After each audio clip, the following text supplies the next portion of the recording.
Привет, привет! Меня зовут Людмила, и с вами Людмила Шпакова в потоке.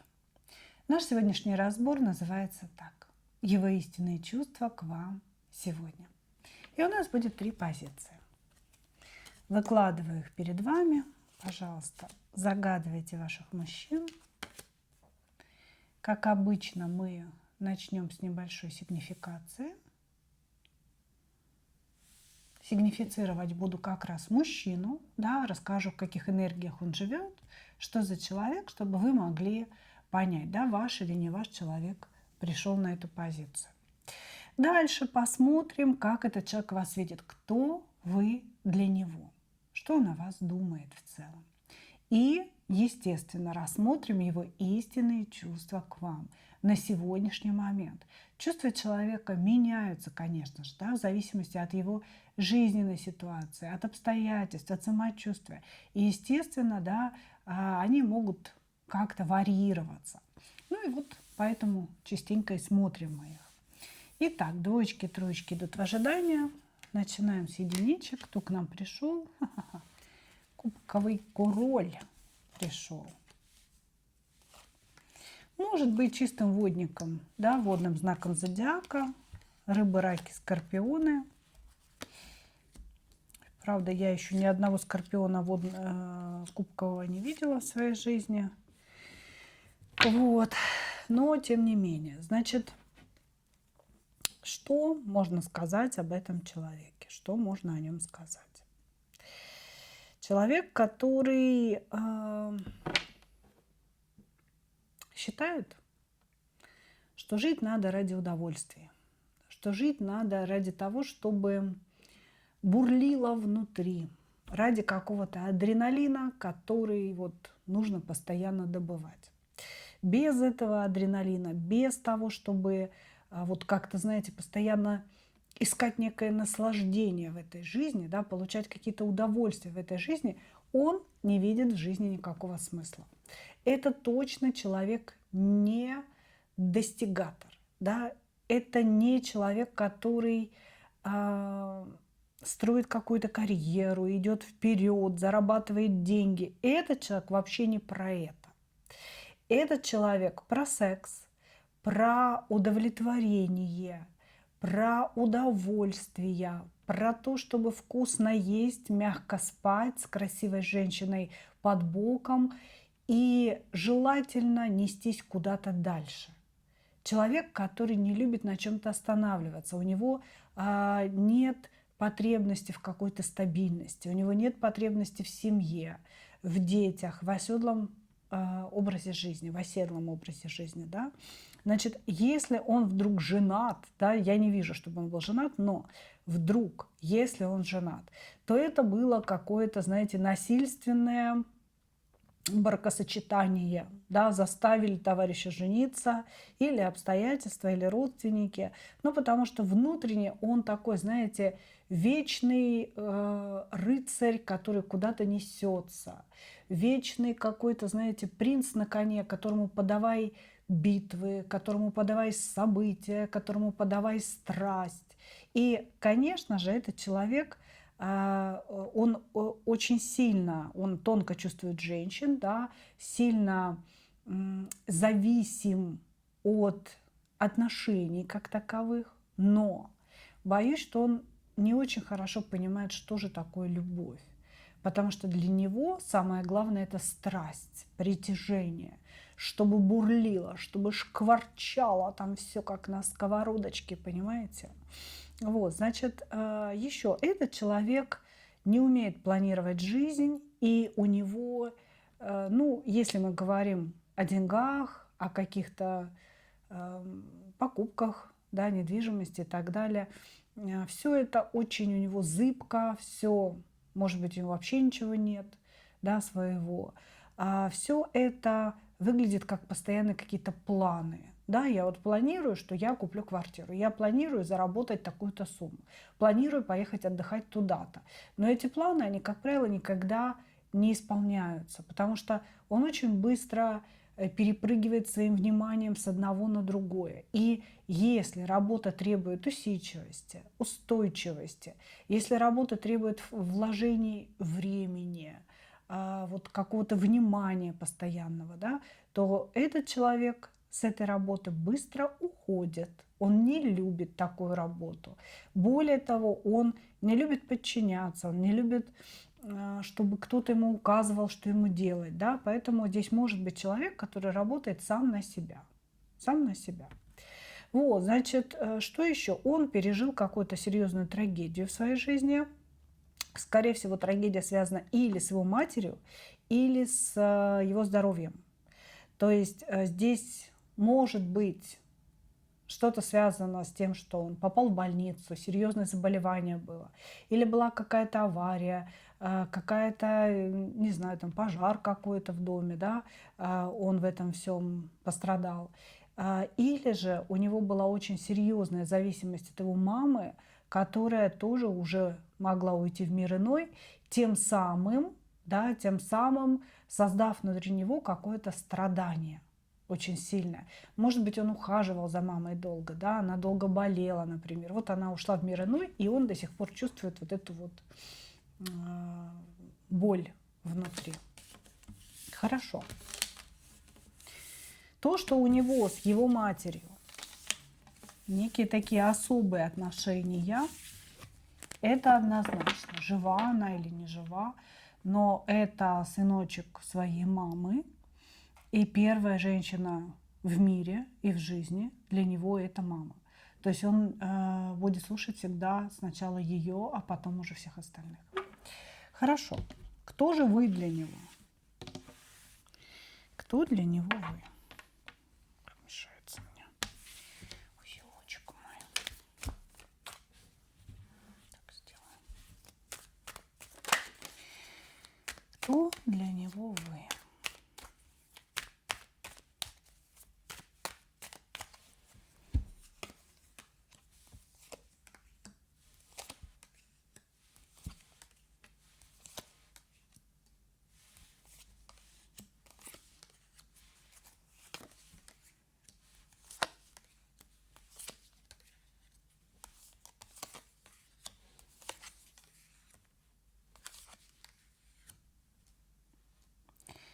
Так, значит, этот человек пытается подобрать к вам ключи.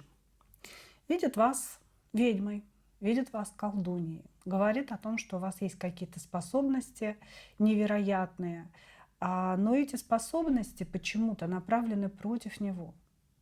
То есть он считает, что вы слишком хорошо его видите, и это проблема. Ну, типа того, что если бы она была немножко попроще, если бы она, ну, где-то была дурочкой, да, такой же, как и все, наверное, мне с ней было бы очень удобно, и мне с ней было бы просто. Значит, кто еще вы для него? Любимая женщина. Любимая, с которой все могло бы быть хорошо, но вы не вместе с этим человеком. Как будто бы он мечтает о том, что с вами у него могли бы развиться какие-то настоящие семейные идеальные отношения. Этот человек вообще идеализирует женщин и идеализирует вас, в частности. Вот, значит, у него здесь происходят такие, знаете, процессы. Сначала идеализация, потом утилизация.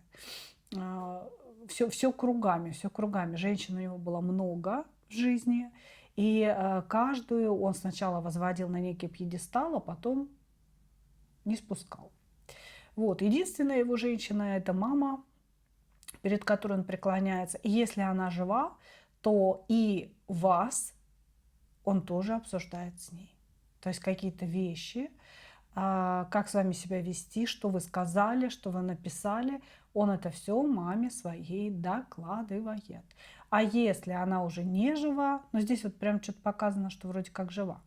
Значит, если не жива, то это, знаете, общение с ее фото, общение там с ней мысленно, что мамочка, вот за что она меня так обижает, подскажи мне во сне, как мне быть, да, что делать. Вот. Значит, как он вас видит? Как любимую женщину, с которой могли бы быть идеальные отношения, идеальная семья, и он мечтает об этих идеальных отношениях, идеальной семье, но никак не может подобрать к вам ключик. Он говорит, что все было бы проще, если бы она была проще. Но она меня видит насквозь, и она меня не подпускает так близко, как я бы хотел подойти. Человек хотел бы быть вашим императором, причем, знаете, таким императором, на которого вы молитесь. И вот прям вы сидите такая вся: «О, Боже, Боже, слава Богу, что ты со мной, мой император». То есть он прям хотел бы вас, знаете, так в полон взять. В полон. А вы непослушная. Давайте посмотрим его истинные чувства к вам прямо сейчас.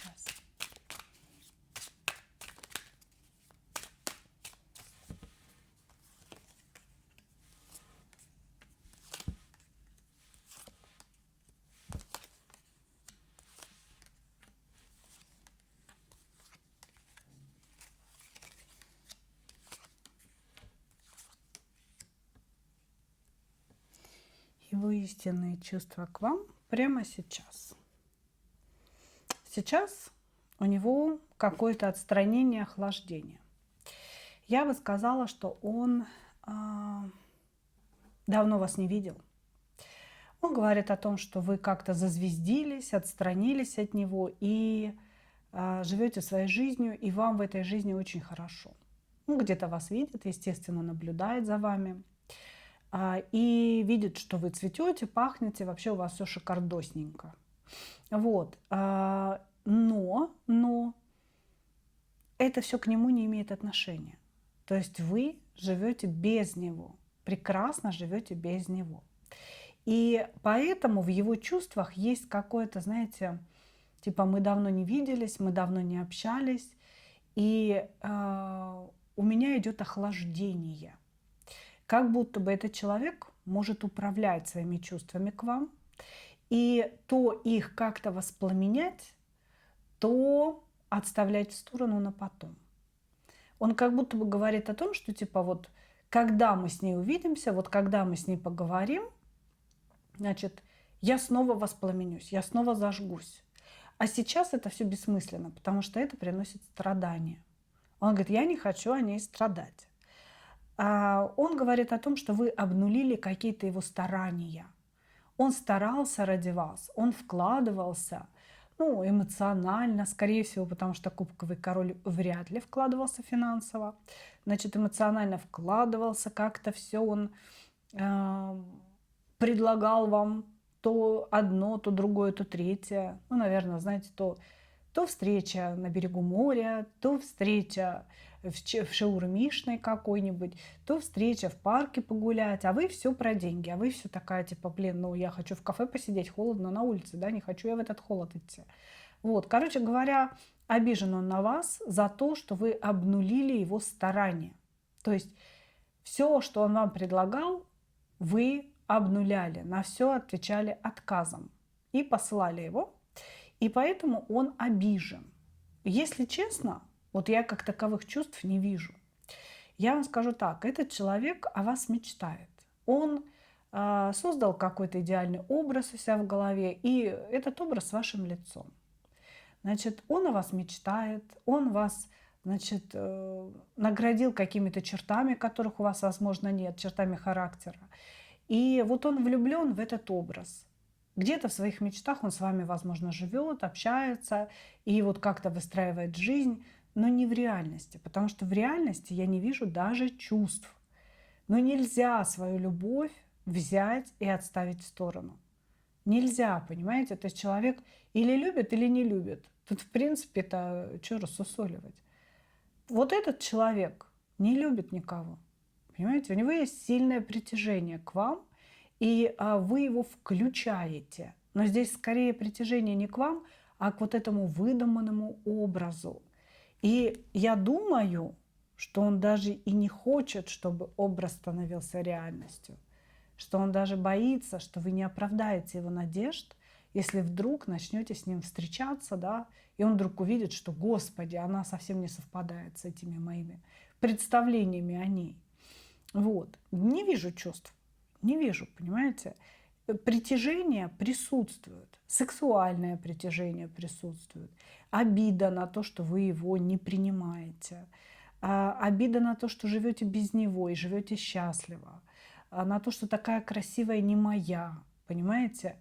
Но все эти обиды, да, они не имеют ничего общего со словом чувство, да, вот в том плане, в котором мы хотели бы о них знать.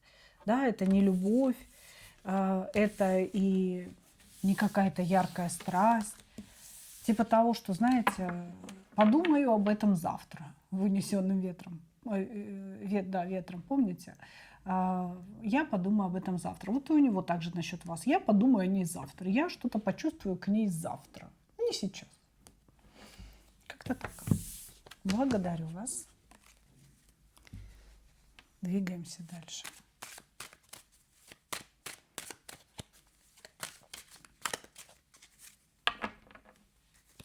Двоечки. Двоечки. Кто к нам пришел? Тоже здесь отношений между вами нет. Есть какие-то блокировки. Не какие-то, а очень серьезные. Что за мужчина?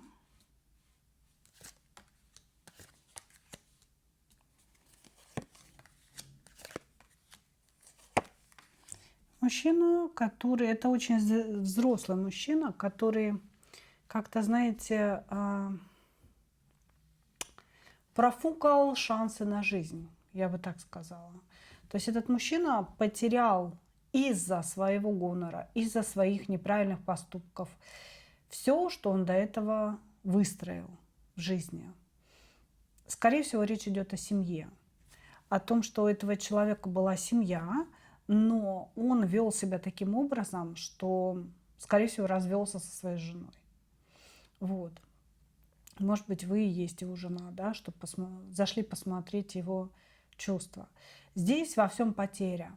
То есть человек, который разочарован собой, своим жизненным путем, тем, как он поступал, тем, как он жил, тем, что он имеет на сегодняшний момент времени, а он не имеет ничего.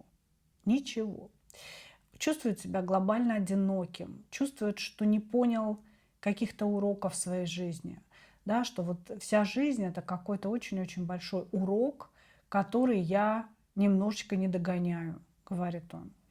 Человек жадный, человек, для которого тратить деньги на женщину, отдавать деньги женщине, ну вот это не в его правилах. Да, это не... Все должно быть в меру, он так говорит. Не то, чтобы он совсем ни за что не платит. Нет, все должно быть в меру. Не надо ходить в шикарные рестораны, можно сходить куда-то в Макдональдс, да, посидеть, или вообще не идти кушать, а пойти погулять в парке, что-то в этом роде. То есть он всегда будет экономить на своей женщине. Более того, он всегда будет смотреть, куда вы тратите и свои деньги тоже. Да, то есть как бы есть какие-то там общие деньги, да, и, допустим, у вас есть дополнительный заработок, это если бы вы жили вместе, он будет всегда смотреть ваш карман, куда вы тратите, что вы покупаете, почему без его разрешения. Вот, значит, этот человек, вот он прямо говорит, что у него был шанс что-то наладить в своей жизни, но он этот шанс не использовал. И сейчас он в ужасном плачевном состоянии, когда он говорит: все, моя жизнь не имеет никакого смысла, я просто растоптан, у меня ничего нет, я все потерял, я профукал все шансы на жизнь. Интересно. Вот это энергия у нас у мужчины.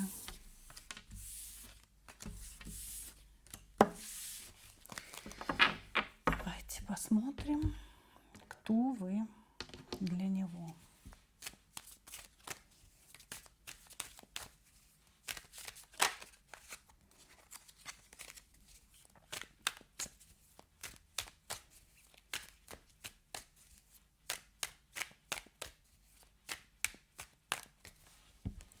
Кто вы для него?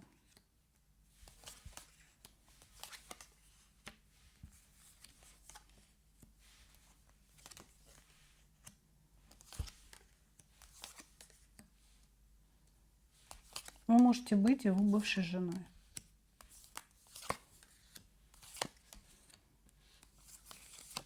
бывшая однозначно. То есть вы какая-то его бывшая женщина, для кого-то будет бывшая жена. Потому что он вас воспринимает в прошлом, и у него сохранено какое-то идеализированное воспоминание о вас. Значит, он говорит о том, что вы женщина, к которой он закрыл дверь, несмотря на свою любовь. Типа того, что вы бывшая женщина, которую он искренне по-настоящему любил, но которая не позволяла ему жить так, как ему хочется, не увидела в нем какого-то золотого семени, да, грубо говоря, то есть не оценили его. Вот. Женщина, которая все время ему говорила быть кем-то другим, женщина, которая все время на него то ли кричала, то ли указывала, что ему делать, а ему это очень не нравилось, и поэтому ему пришлось уйти из вашей жизни. То есть вы вот какая-то прям настоящая бывшая для него. Он говорит, что он закрыл двери в какое-то ваше совместное будущее, совместную жизнь, но тем не менее помнит о каких-то очень теплых, таких, знаете, радостных моментах между вами.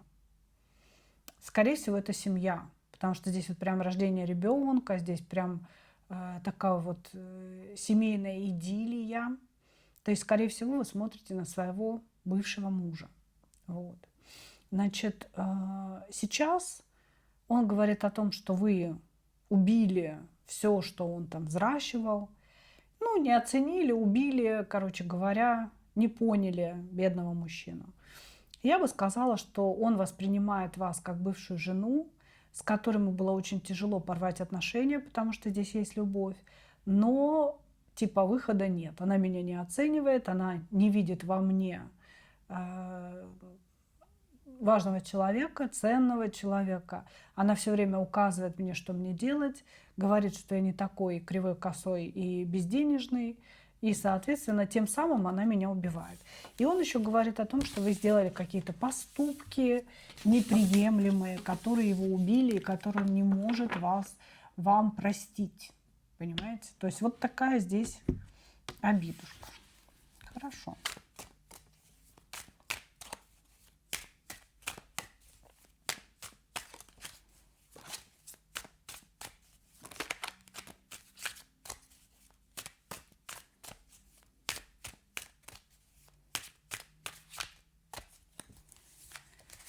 Его истинные чувства к вам сегодня.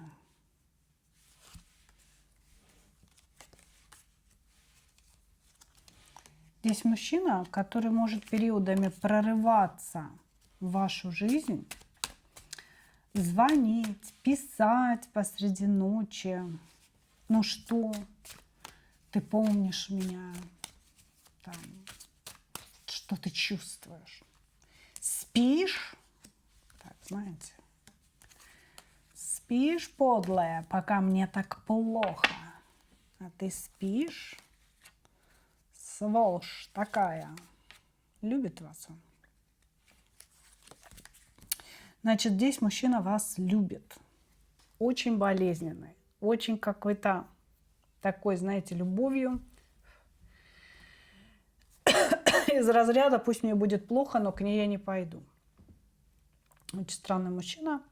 Похоже, ему нравится такая любовь, ему нравятся вот эти все страдания, да, в которых он бедный, несчастный, непонятый, неоцененный, а вы вот такая стерва.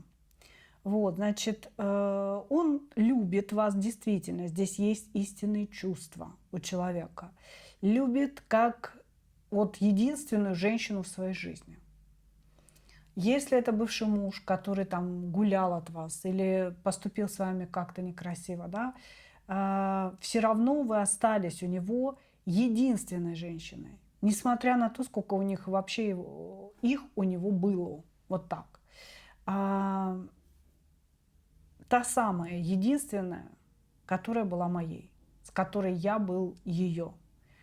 Предначертанная судьбой. Та, с которой я должен был быть в течение жизни и дойти до самого ее конца. Но та, которая подло меня предала, вышвырнула меня из своей жизни, обманула, оказалась лицемеркой, не той, кем я ее считал. Вот так. То есть здесь человек вас любит, истинные чувства – это любовь. Но он любит, наверное, ту женщину, которая была раньше. Понимаете, когда у вас были отношения, не сейчас вот в этих всех блокировках, да, а когда эти отношения были, когда вы, возможно, были немножко другой, вы были кубковой, какой-то такой доступной, принимающей, понимающей и всепрощающей. Вот когда вы такой были, вы ему очень были нужны. Да? И он до сих пор не может понять, что с вами произошло и почему вы так сильно изменились. Он говорит, я не думал, что она такая сильная.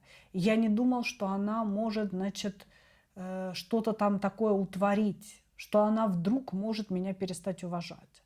Вот, значит, сам он вас любит, и не только сегодня. Это какое-то основное чувство у него к вам. Понимаете, он как будто бы бережет эту любовь как бриллиант, прячет его от всех, от вас. Он вам 100% ничего не говорит, тем более там 2 блокировки, да, скорее всего, вы вообще заблокированы друг у друга. Вот, значит, он прячет эту любовь. Он о ней знает. Не то, чтобы он сам ее не осознает. Он о ней знает, эту любовь. Но он не хочет ее признавать. Вот понимаете, типа, ну и что? Ну я ее люблю, да, ну и пусть мне будет хуже, я все равно к ней не пойду, как я и сказала ранее. Вот, я ничего не буду делать, я ничего не буду делать. Эта женщина меня предала, потому что не приняла таким, какой я есть. Не потому, что вы сделали что-то не то, а потому что не захотели подчиняться, не захотели жить по его правилам, понимаете? Вот, здесь есть очень такая больная, глубокая, задевающая, травмирующая любовь к вам. И есть колоссальное сопротивление его некой незрелой части, да, какого-то такого маленького мальчика. Сам по себе, как я и сказала, мужчина уже очень взрослый. Но есть какая-то часть, знаете, которая топает ножкой и говорит, не буду мириться, не пойду к ней, не буду просить прощения, она сама виновата, пусть сама за мной бежит, пусть сама меня уговаривает. Вот как-то так здесь все, понимаете? Он очень хочет быть с вами, но не знает как. Он очень хочет, чтобы вы приняли, простили, но не знает, как вас заставить, потому что он привык достигать всего силовыми методами. Ну, то есть не разговаривая, не меняясь. Он хочет, чтобы он не менялся, а вы его приняли таким, какой он есть. Вот у вас какой-то такой конфликт на этой почве присутствует. Наблюдает за вами, следит за вами, но нигде не проявляется, не кажут и носа, как говорится. Благодарю вас, двоечки. Двигаемся дальше.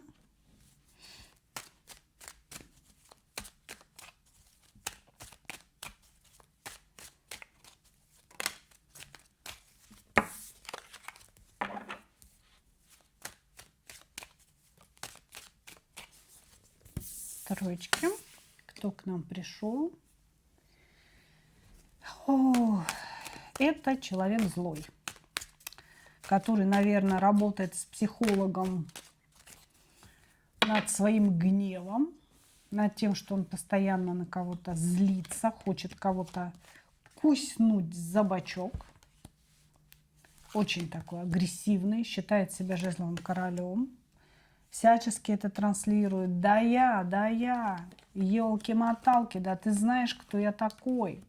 Я великий там, футболист всех народов или бизнесмен всех бизнесменов. Очень хвастливый, абсолютно бедный, своеобразный очень мужчина. Значит, смотрите, человек, который любит распушить хвост, рассказать, какой он крутой. Просто я круче меня только яйца. Я самый крутой мужик из всех крутых. Значит, будет рассказывать о том, что у него есть деньги, у него есть недвижимость, у него есть достижения. И все время делать вид, чтобы вы его завоевывали. Понимаете, вот такой в развалочку. Из тех мужчин, которые, знаете, все время собственной крутостью, вот как будто бы он рассказывает о своей крутости, о том, что он имеет, подспудно обещая женщине, да, что будешь паинькой, будешь хорошей девочкой, тоже будешь это все иметь, да, я с тобой поделюсь. Но на самом деле это морковка, которая висит перед осликом. Он никогда ничего женщине не дает, потому что у него нет ничего. Ну и он, даже если бы было, да, не особо бы дал. Вот, значит, он ничего не дает, потому что сам он нищеброд, потому что ему очень тяжело взаимодействовать с женщинами на том уровне, на котором он хочет. Он хочет, чтобы женщина его носила на руках, чтобы женщина преклонялась перед ним, слушала его, поменьше разговаривала, да, высказывала свою точку зрения, вот, чтобы женщина не создавала лишних проблем. Ему хочется, чтобы женщина всегда была хорошая, в хорошем настроении, прекрасно выглядящая. Да, такая у нее все чика-пука, она ничего никогда не просит, только приносит, только дает и отдает. Вот, значит, он все время чувствует себя страдальцем и жертвой каких-то обстоятельств, что вот женщины его не поняли, женщины его оскорбили, женщины его, значит, бросили, унизили, изменили ему. И в разговорах с каждой новой женщиной он будет рассказывать именно об этом. О том, что вот та была стерва, да, она мне изменила с Василием Петровичем. А вот та была сволочь полная, она меня на бабки кинула, она у меня деньги украла. И ни одна из женщин его никогда, бывших, да, никогда не будут хорошими. Никогда. Но всегда помните о том, что если кто-то другой, мои дорогие, оказался в таком положении, да, что они говорят плохо, то однажды и вы в устах этого же человека можете стать такой же плохой. Порядочные мужчины никогда не будут обсуждать своих бывших женщин. Никогда. Что бы у них там ни происходило, и что бы ни было, он скажет, это мое прошлое, я не хочу ничего рассказывать. Там, в том, что разошлись, виноваты оба. Ну, потому что такого не бывает, что кто-то один был виноват. Да? Максимум может рассказать некую ситуацию, никого ни в чем не обвиняя. Понимаете, если мужчина постоянно какает на голову своим бывшим, то рано или поздно на вашей голове тоже будет его помет. Кто вы для него? Никак не удается вас заарканить, охомутать. Такое ощущение. Он вам уже и злато предлагал. Ну, то есть он уже что-то там манил вас своими квартирами, машинами, чем-то таким. Типа, станешь моей любовницей, будешь иметь много. Будешь послушной девочкой, будешь иметь много. Значит, я не исключу, что он женат, кстати, или разведен. Вот, значит, кто вы для этого человека? Он вас воспринимает как какое-то такое, знаете, наказание для себя от высших сил, потому что вы несговорчивая, никак не сговариваетесь с ним, непослушная, все время какая-то верткая такая, все время убегаете из рук, вот, и он никак не может вас приструнить, понимаете, то есть у него есть какая-то странная такая задача вас приструнить, а вы не приструняетесь никак. Вот, значит, кто еще вы для него? Здесь человек вспоминает какой-то момент вашего общения, когда ему с вами было очень хорошо. Он прям расслабился, чувствовал себя счастливым по-настоящему человеком. И у него зародились какие-то мысли о вашем совместном будущем, о том, что вот было бы классно, но почему-то здесь идет вот прям любовница. Любовница. Было бы классно, если бы она была моей любовницей, он говорит. Вот. И у этого есть какой-то прошлый момент. Может быть, вы давно знаете друг друга. Может быть, в прошлом вы были одна, а сейчас другая. Да? И вот у него как-то идет все. Было бы классно, если бы она стала моей любовницей, но она не сдается. Она не соглашается, она все время сопротивляется. Я ей уже предложил, значит, и злато всякие, и кучу всего наобещал, и угрожал ей, а она нет. Здесь может быть переписка между вами, и он все время пытается в этой переписке как-то вас пробить. Вы знаете, проколоть, и этот шарик воздушный, понимаете, чтобы сдулся. Но что-то у него не получается. Очень много переписок, очень много переписок. И вот знаете, на самом деле, если бы вы очень быстро согласились стать его любовницей, или как-то жить по его правилам, он бы очень быстро потерял интерес. А вот из-за того, что вы сопротивляетесь, из-за того, что вы все время с чем-то не согласны, вот вы ему этим и интересны. И он постоянно как бы злится, он постоянно что-то там крутит, вертит внутри себя.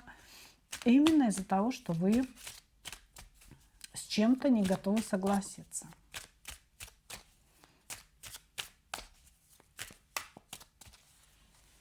Его истинные чувства к вам.